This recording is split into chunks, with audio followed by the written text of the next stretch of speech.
आज हम बात करेंगे रंजी-कुट्टा मेथड की, जो कि न्यूमेरिकल मेथड होता है ऑर्डिनरी डिफरेंशियल इक्वेशन को सॉल्व करने का।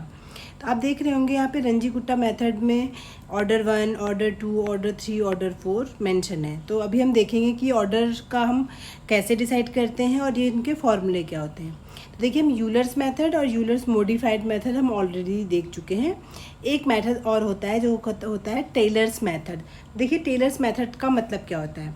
आपको जनरली इक्वेशन इस फॉर्म में दी होगी, dy/dx is equal to F of X Y, और आपको गिवन होता है y at X naught is equal to suppose Y naught है, और आपको फॉर्मूला निकालना होता है कि y x1 पे वैल्यू क्या होगी। ठीक है, तो यहाँ पे देखिए, सबसे पहले आप क्या डिसाइड करते हैं कि x1 माइनस एक्स नॉट करते हैं, तो आपको एक h निकल के आता है कि इनके बीच में गैप कितना है, और फिर आपको y x1 निकालना होता है।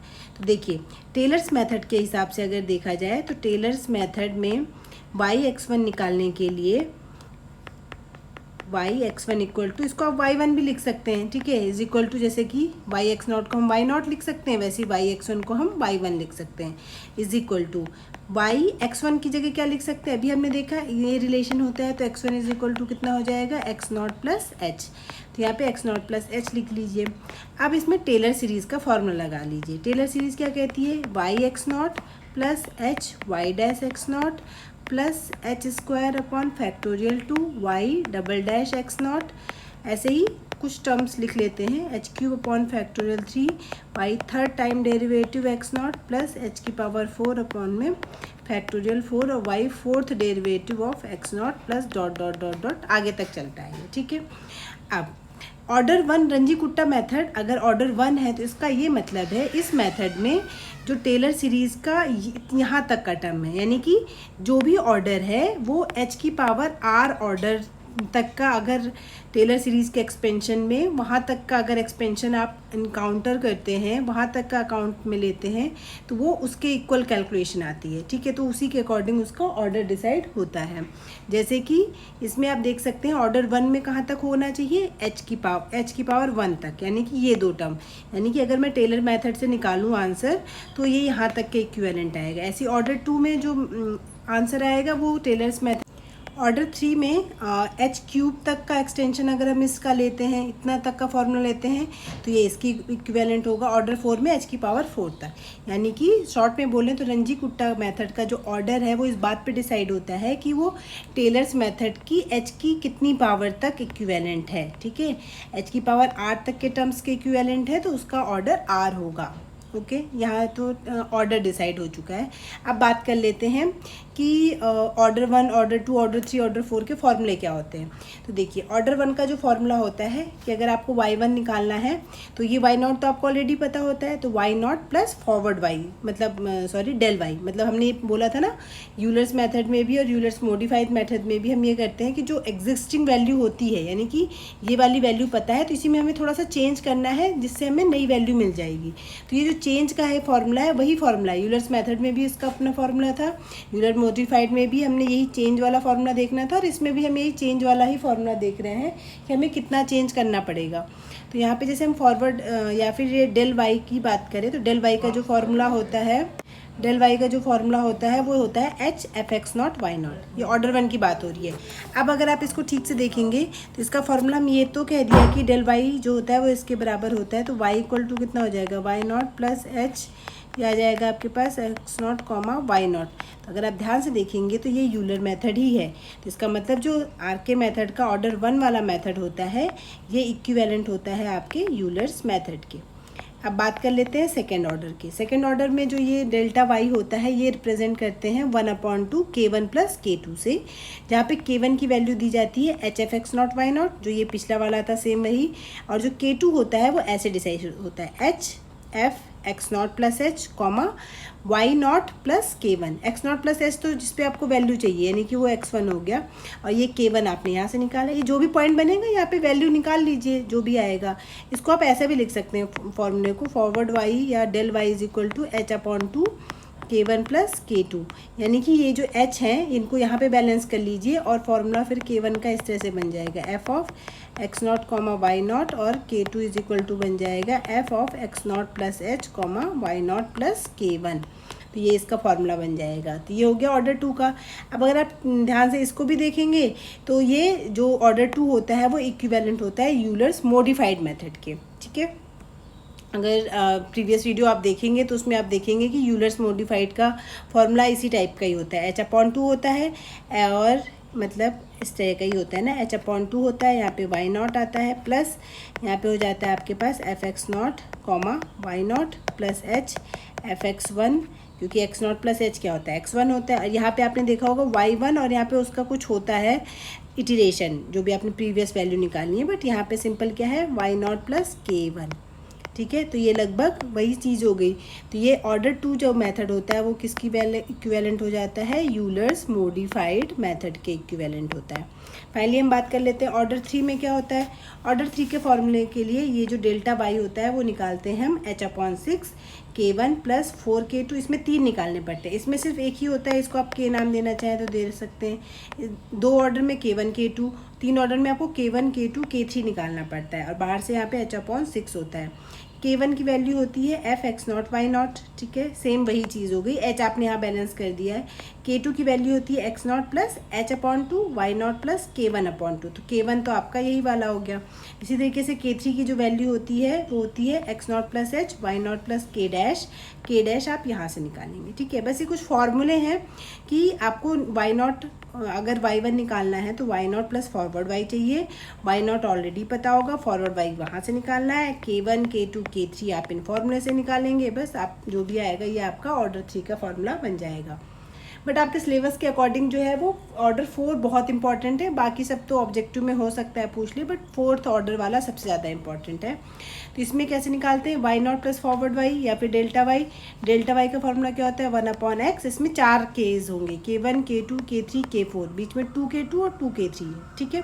याद रखना भी कोई मुश्किल नहीं है, k1 2k2 2k3 plus k4 का ये सारे कैसे निकलेंगे, k1 फिर से वही fx0 y0, ये तो सब में ही सेम है, k2 h/2 k1/2, k1 ये जो यहाँ से निकला है।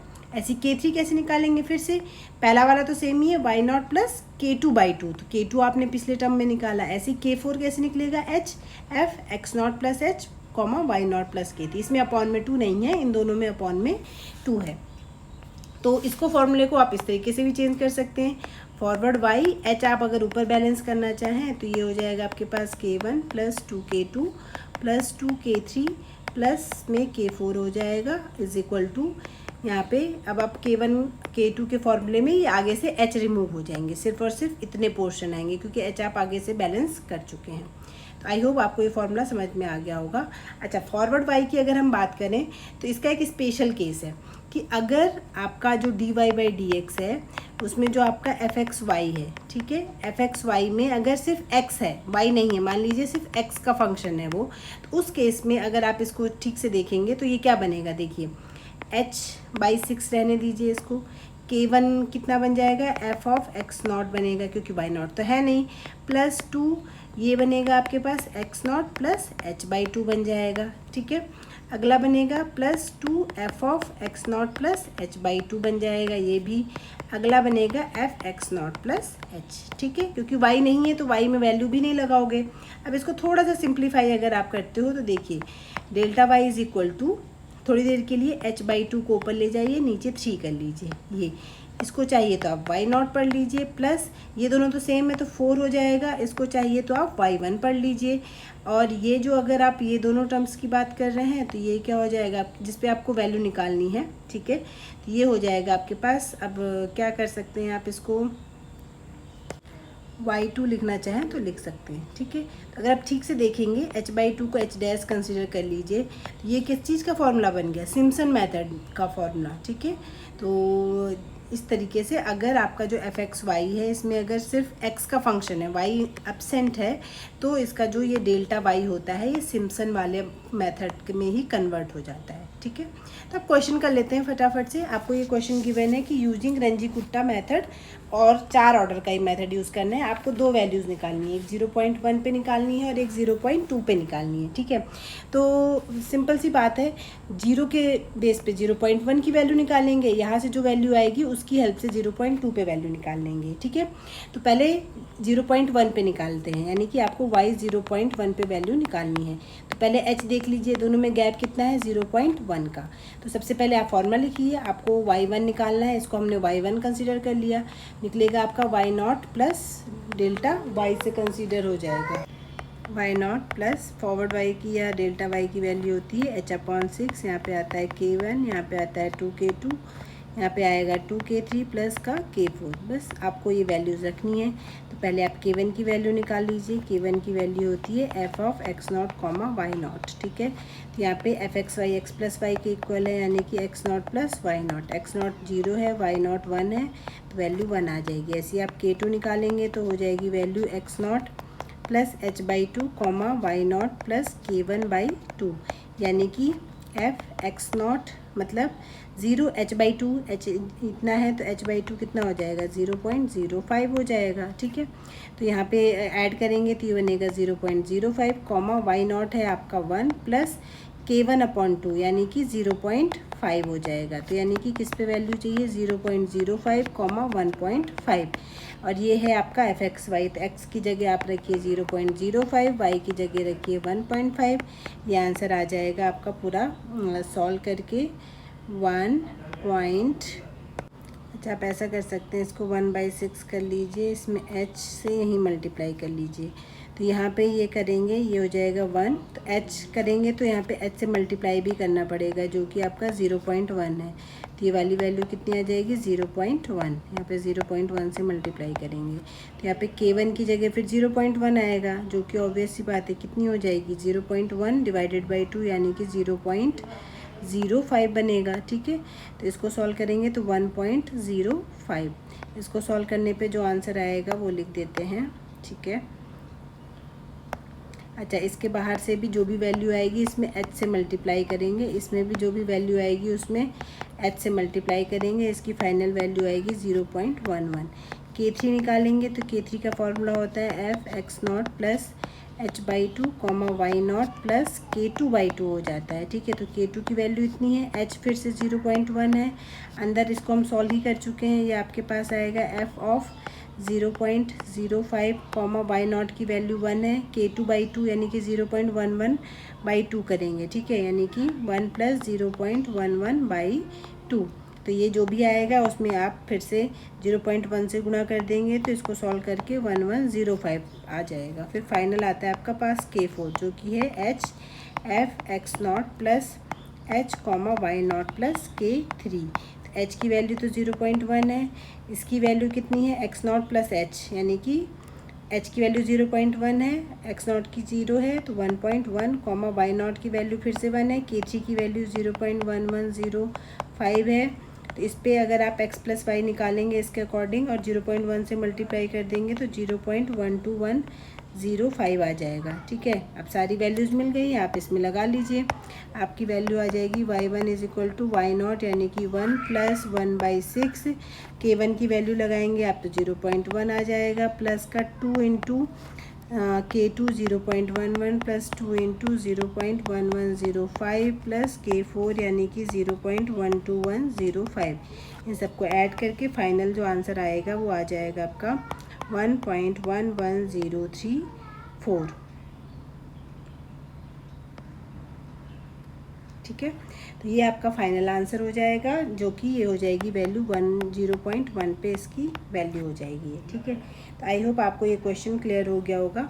अब क्या करना है, अगर आपको 0.2 पे वैल्यू निकालना है तो 0.1 के हिसाब से निकालनी पड़ेगी, यानी कि अभी ये वैल्यू आ चुकी है, अब आपको निकालनी है 0.2 पे। तो फिर से इन दोनों के इसमें गैप कितना है, h इज इक्वल टू 0.1 हो जाएगा, फिर से y2 समझ लीजिए इसको, तो y1 प्लस डेल्टा y निकालना पड़ेगा, फिर से y1 की वैल्यू तो ये हो गई, डेल्टा y निकालने का फिर से फॉर्मूला वही हो जाएगा 1/6 k1 plus 2k2 plus 2k3 plus का k4 हो जाएगा। ठीक है, फिर जैसे हमने इसमें k1 k2 k3 4 निकाले थे वैसे आप इसमें निकालेंगे, और आप ट्राई करिएगा, इसका जो फाइनल आंसर आएगा वो हो जाएगा 1.2428 की वैल्यू आएगी। ठीक है, तो आई होप आपको ये रंजी कुट्टा मेथड पूरा समझ में आया होगा।